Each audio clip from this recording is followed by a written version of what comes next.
Of course, Sean will speak more words 1 o'clock today on KSVP. We got Clay and Buck at 10, Sean at 1, Mark Levin will be yelling at somebody at 4 o'clock this afternoon.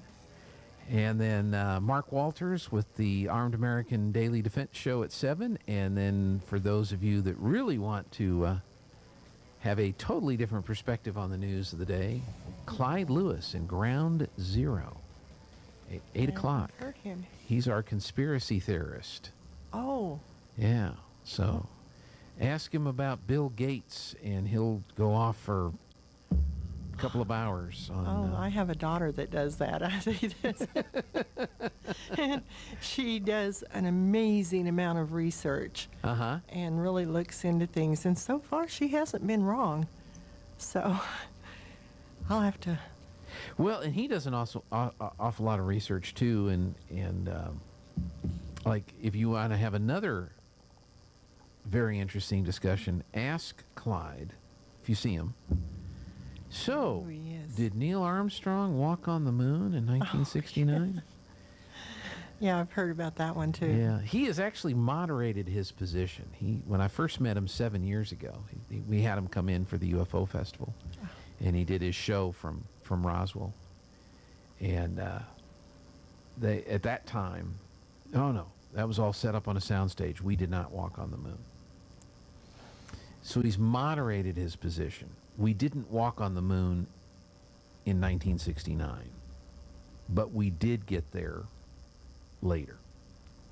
So at least he's admitted that somebody from Earth went to the moon, landed, walked around, snapped some pictures, grabbed some rocks, and then came back. So at least he's moderated a little bit to where he's acknowledged that at least, yes, we did walk on the moon. I have trouble keeping up with the reality of my own life. I understand. Come on, what am I supposed to be doing today? Yeah. Don't know what happened yesterday, but I'm going to figure out something for today. One other reminder, folks, if you're going to go east of town, the rail crossing is closed. They closed it down this morning. They're replacing and repairing all the signaling stuff, all the stuff that makes the train signals and lights and arms and all that stuff work. And they're going to fix some of the other approaches for that crossing. And it's going to take them at least, hopefully, no more than 3 days.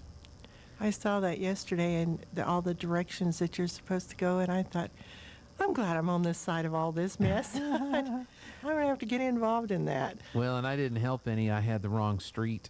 Oh. I had everybody oh my, turning on Haldeman Road to get to Bolton Road, and you can't get to Bolton Road from Haldeman Road. No, you can't. You can't. And so I had everybody confused, and then people are either laughing or crying or screaming at me, and so I had to fix that. So basically, they want you to go down 285 to Hermosa, and then cross there, and then go back on Bolton, back over to 82. And so that's how they have the detour sign set up. Well, I'll have to be careful not to go down 285 when I leave today. I know. I'm going to stay away from that mess. Yeah, and I know they're supposed to try to get 20th and Grand open very soon, hopefully this week, before they move to the next phase. They're trying to get that done this week, and so I'm like, please open 20th and Grand. I've lived here for 40 years, and they did that on 20th and Grand, and I turned on Grand, and I'm going to Finn's or some. No, it wasn't Finn's. It was someplace else. I was just going down Grand, and I thought, well, where am I supposed to go now? Yeah. I'm supposed to go around. I have to go this other direction. I don't know anything about these streets, so I ended right back up on 13th Street. Start all over again. I know. And well, then there's that little neighborhood that's just north of the church. And where it empties out by the car wash. And I can't tell you how many people have just been racing through that little 2-block section there. And those poor folks that live on that street, that's a pretty untraveled street, off the beaten path street. And now here for the last few months, that's been, Daytona motor speedway, there's people have been racing around to get around to the car wash and get over onto 13th that way. Yeah. Or 20th. Was that? No, that's 20th. That's 20th. It's over there in that Yeah. corner somewhere. Yes, 20th. Yeah. 20th. So hopefully they'll get it all done, but let's hope the weather doesn't slow down the railroad folks as they get in there and get their work done on that crossing. I just had this horrible image of all of that, and I'm thinking, oh my goodness, especially at lunchtime when it's bad anyway. Yeah. Stay on Well, the one other time side of town. Lana was going to go over. We usually get our gas right at the Shamrock, right across the tracks, and Lana was going to go over there one day. She said, "I want to go ahead and get your truck filled up for you." I said, "That's great. What time is it?" She said, "Whatever time it was." I said, "Is this when the train comes through? Because there's usually a always. tank train switching around there." And she said, "Oh, no, it won't be there." And then she texts me, "There's a stupid train here."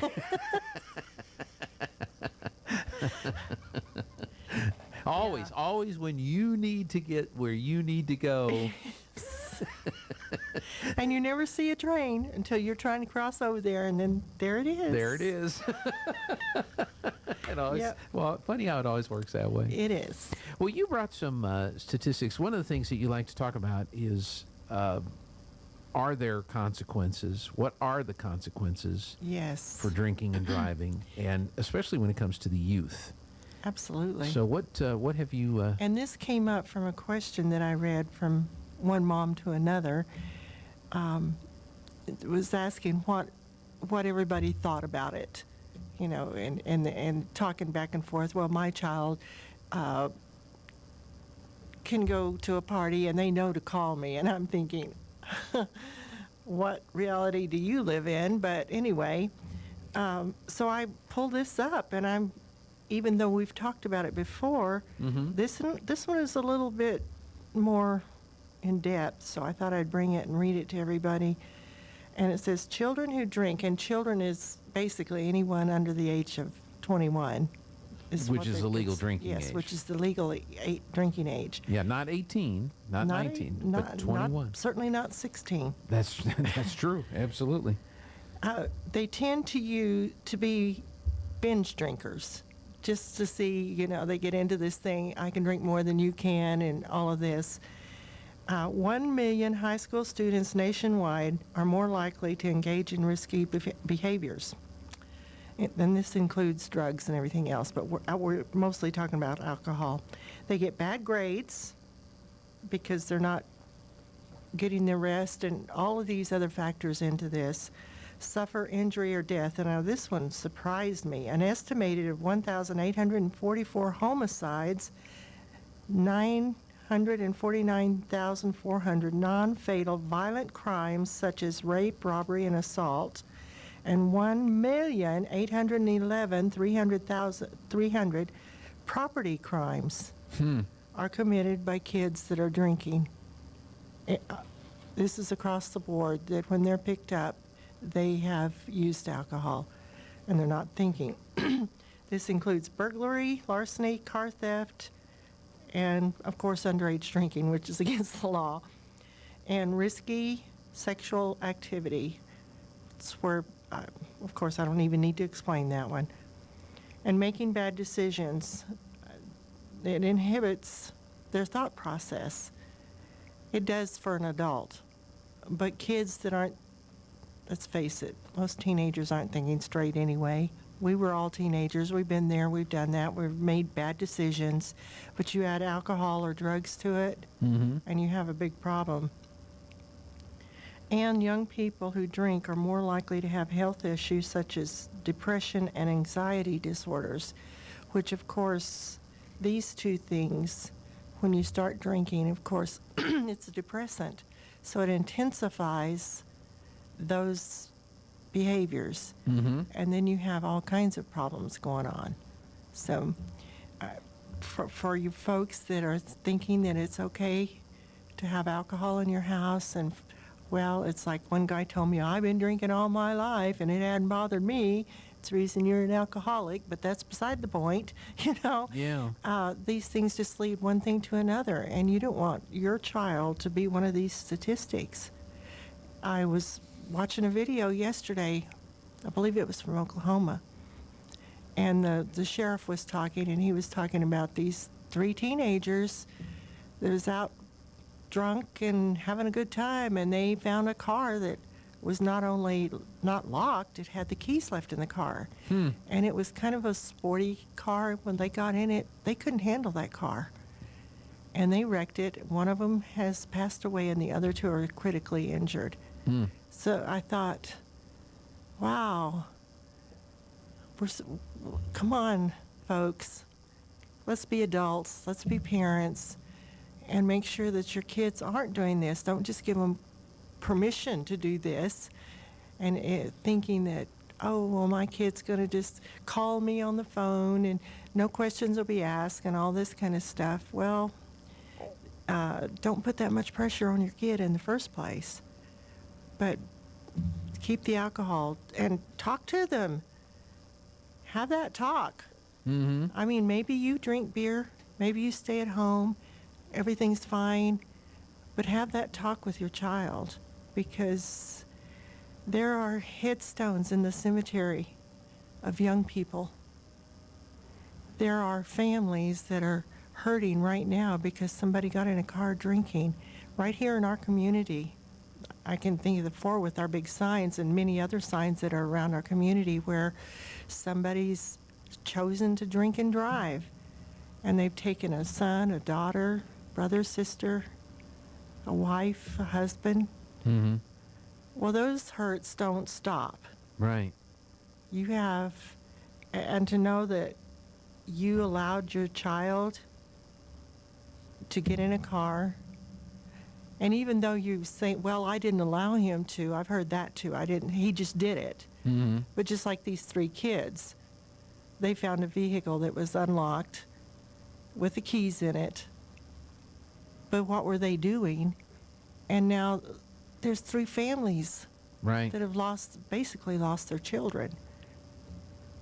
But it's really hit me at how these people, these tragedies happened quite some time ago. Not all of them, but some of them. But their hearts are still broken. What do they do at Thanksgiving? What do they do at Christmas? Because somebody chose to drink and drive. What do they do when they take family pictures and there's somebody missing in that picture? Because somebody chose to drink and drive or use drugs, impaired, whichever way you want to talk about it. Right. And it hit me coming into town that that's a pain that never stops. Ever. Never stops. The drunk driver may go on about his business. He may have to go to jail. He may have to go to prison. And all of the people, like me, for instance, that have been seriously injured, and thousands of other ones who have to live because of your decisions in pain, one way or another. And it doesn't need to happen. Right. It just doesn't. Yeah. So stop and think, guys, ladies. Stop and think before you drink that wine, before you drink that beer, whatever you're going to drink. Make a plan. Don't go and have a few glasses of wine before you go pick up your kids from school. Don't do that. That's asking for trouble. It's just asking for trouble, yeah. It's asking for trouble that you don't want. I mean, what if you over there picking up your kids and you happen to run over a child that's in the crosswalk? Yeah, because you're impaired, because you're not paying full attention, because you're less than on top of your game. Absolutely. Yeah. And I know we've talked about wine before, and in fact, my granddaughter asked me the other day, she said something about wine, and that it's just like grape juice, and she's 13. No, it's not. So she's 13. Yeah. So I had to have that talk with her, that's not what it is. Her mom had bought a bottle of grape juice that it looked like a champagne bottle. And she was laughing about it, and I said, come here, let's sit down and have a talk about this wine drinking stuff right here, right now, at your age. So I talked to both of them, and you if you want to drink grape juice, you can drink all the grape juice you want. Just make sure it's not fermented. Yeah. You know, it hasn't gone through a process and it's full of alcohol. Yeah. Well, it's not as much as beer. And I said, oh, really? So I had to go get a can of beer. Uh-huh. I had to go buy it. Had to get and show. Well, I didn't buy it. I went with them and showed them. Look at this. Look what this says. Alcohol content by. Yes, alcohol content. And then What look does at the- that mean? That means, and I know you're not old enough to drive, Uh-huh. but think about it. Right. Keep this in the back of your mind. Yeah. It's, sometimes you desensitize or it doesn't look like it's as bad as it can be. Mm-hmm. And so you don't think about it. Parenting sometimes is tough because parents all Parenting want to be is friends with their hard. kids. Yes. But sometimes you can't be a friend. You've got always a friend. Yeah. But sometimes there's some tough love that's involved, and that needs to be Absolutely. explained and needs to be done. And kids are dealing with enough now Yes. with everything that's going on in the national media and all these other things that are being talked about and discussed. And the last thing you need them doing is getting influenced or under the influence of drugs or alcohol. So, And after going through COVID, mhm. where everybody was so separated, I imagine that there's a lot of depression that's off the charts. Folks So- can reach out to you through the Eddy County DWI Task Force. Absolutely. And you've got literature and information. You can answer questions Yes. about the penalties and consequences and all that other. Or I can send them to somebody that knows it better than I do. Exactly. So, Including the gentleman that's the counselor yes, there. the counselor. You're not in this by yourself. So that's right. Nancy, we'll see you next week or Okay. in a couple weeks.